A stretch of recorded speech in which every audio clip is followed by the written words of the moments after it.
കേരള രാഷ്ട്രീയത്തിൽ ഏറെ കോളിളക്കമുണ്ടാക്കാവുന്ന പ്രസ്താവനയാണ് വി.കെ. ഇബ്രാഹിം കുഞ്ഞ് നടത്തിയിരിക്കുന്നത്.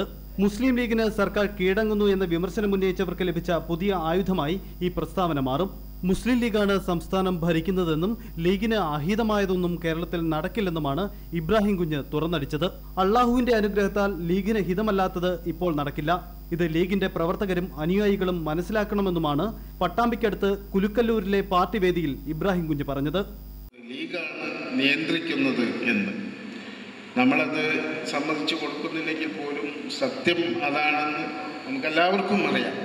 മുസ്ലിം ലീഗ് പാർട്ടിക്ക് അഹിതമായ ഒരു സംഗതി നമ്മുടെ സംസ്ഥാനത്ത് അള്ളാഹ് അനുഗ്രഹിച്ച് ഇപ്പോൾ നടക്കില്ല എന്നുള്ള കാര്യം നമ്മുടെ പ്രവർത്തകരും നമ്മുടെ അംഗങ്ങളും എല്ലാവരും മനസ്സിലാക്കണം.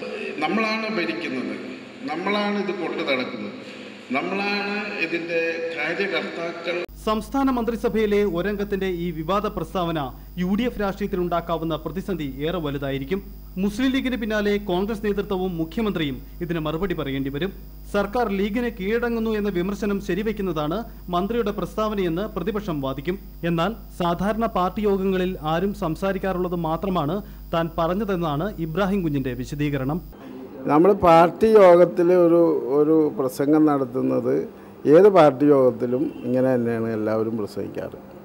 ലീഗ് വിഷയത്തിൽ സർക്കാരിനെതിരെ യുദ്ധത്തിനൊരുങ്ങിയ SNDPയും NSSും വീണ്ടും ശക്തിയായി ആഞ്ഞടിക്കും. 17-ന് ചേരുന്ന UDF യോഗത്തിൽ വിഷയം മുഖ്യ ചർച്ചയാവും.